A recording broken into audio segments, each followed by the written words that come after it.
Bruno César aqui e hoje eu quero falar com você sobre José, ou sobre a tipologia de José. Oi? Como assim?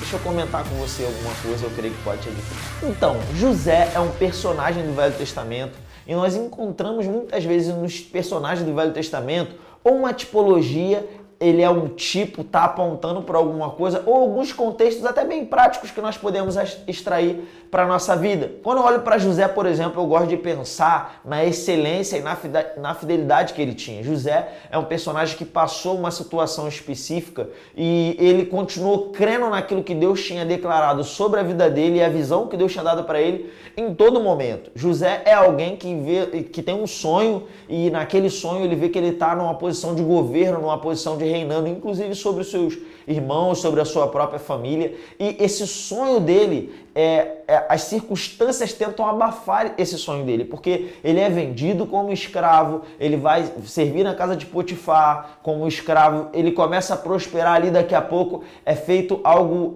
errado contra José, ele é jogado na prisão e ele fica na prisão. E esse processo, muitos falam sobre um processo de aproximadamente 13 anos, se eu não me engano, ou 20 anos, é um período de tempo bem grande. Ou seja, José ele passou bastante tempo até que se cumprisse aquilo que Deus tinha falado a respeito da vida dele. E o que eu acho interessante é que José, em tempo nenhum, ele abriu mão. Algumas pessoas às vezes esperam a oportunidade simplesmente de alcançar os seus sonhos, à medida que eu creio que nós deveríamos nos posicionar como nós vemos, da maneira como Deus declarou ao nosso respeito. Por exemplo, se você se vê de uma forma que Deus declarou algo sobre a sua vida, não espere você estar numa posição X ou Y para exercer isso, mas seja. José ele não esperou estar diante do faraó ou receber o direito de reinar e de governar no Egito para ele ser alguém que governava. Muito pelo contrário, mesmo quando ele foi colocado na casa de Potifar, aquilo que estava dentro dele se manifestou do lado de fora. Em uma questão de tempo, ele estava governando na casa de Potifar. Então, José governou na casa de Potifar, José governou dentro da prisão. E o fato dele ter se comportado da maneira como ele deveria, como Deus disse que ele era, a essência de quem ele era, quando ele teve a oportunidade diante de Faraó, foi muito simples ele ter acesso a uma posição de governo e domínio, porque era quem ele era. Ele não desconsiderou o tempo de preparação. Mas, ainda que eu olhe para essa verdade acerca de José, eu gosto de falar de um outro contexto também,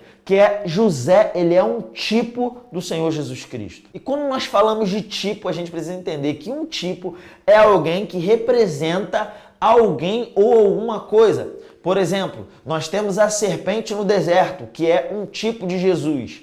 A serpente de bronze, aliás, né? O episódio lá em Números capítulo 21, a partir do versículo 7, é um episódio onde o povo de Israel estava passando uma situação e por causa do seu pecado, por causa da sua murmuração, serpentes abrasadoras no deserto começam a morder essas pessoas e elas começam a morrer. Então Moisés vai orar ao Senhor pelo povo e o Senhor dá uma instrução: faz uma serpente de bronze e coloca no meio do arraial. Todo aquele que mirar, olhar para a serpente, ele vai ser curado, ele não vai morrer. E Moisés ele faz isso, e isso acontece assim como o Senhor fala. E Jesus lá em João no capítulo 3, naquele episódio lá com Nicodemos, que a gente conhece tanto, ele fala algo interessante, ele fala: assim como a serpente de bronze foi levantada no deserto, assim importa que o Filho do Homem seja levantado. Ou seja, Jesus ia ser colocado no madeiro, num lugar de destaque, e todo aquele que mirasse nele não ia morrer. O pecado não iria o alcançar. Então, a serpente de bronze era um tipo de Jesus Cristo. Você consegue entender isso? Agora, eu queria fazer uns paralelos aqui na vida de José,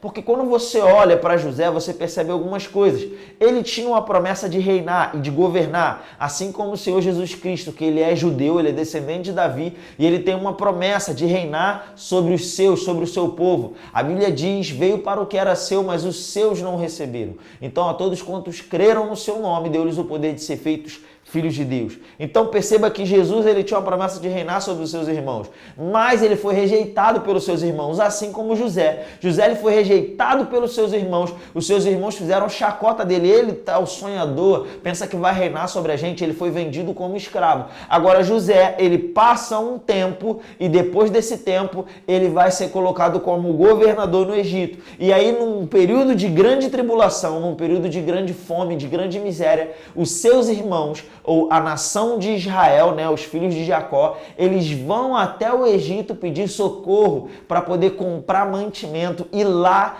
a quem que eles vão pedir? Exatamente a José, que estava governando o Egito. E é interessante porque nesse período de tribulação eles vão até José para pedir a José, sem saber que era José, que os desse mantimento, que os vendesse mantimento. E José vai perdoar aqueles irmãos por aquilo que eles fizeram e vai acolher aqueles irmãos. É claro, você sabe, a história é um pouco mais comprida que isso, você pode ler lá no livro de Gênesis com calma depois, mas eu só quero aqui traçar os paralelos. É muito interessante isso, porque José ele é rejeitado pelos seus irmãos e depois ele volta e reina e governa sobre os seus irmãos. É interessante também que nós vemos que a história de José, ela fala sobre um sonho de Faraó que José interpreta de 7 vacas gordas e 7 vacas magras, e essas 7 vacas magras comem aquelas vacas gordas de maneira que nada muda na sua aparência. E alguns estudiosos inclusive comentam que isso se refere a 2 períodos específicos que foram determinados sobre Israel.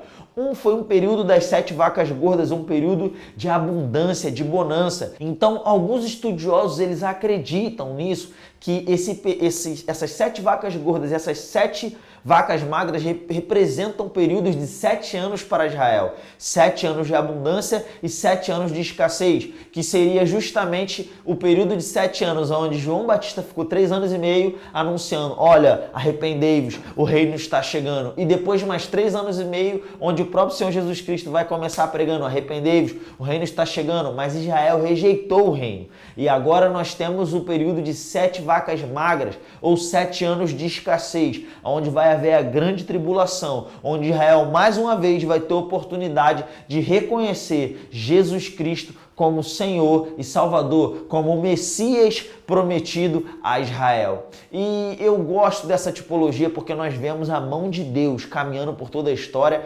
fazendo coisas sobrenaturais, cuidando de todas as coisas. E uma coisa saltou ao meu coração quando eu olho para essa tipologia. Se você olhar para Israel hoje, você vai ver que Israel está se preparando para receber o Messias. Eles creem que o Messias está chegando, estão se organizando para a construção de templo e uma série de coisas.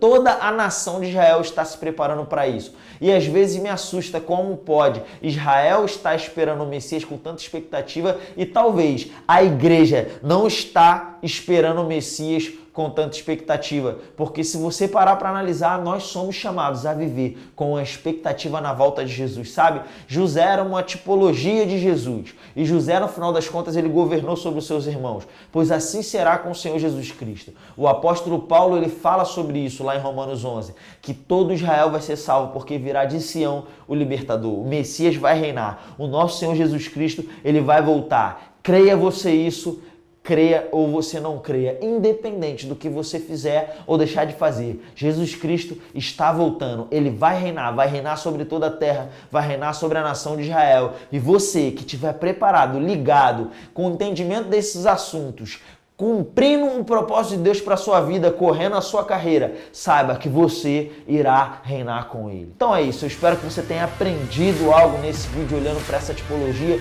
e que você enche o seu coração de alegria e de expectativa em saber o Rei está voltando para reinar sobre a terra e nós somos convidados a reinar com Ele.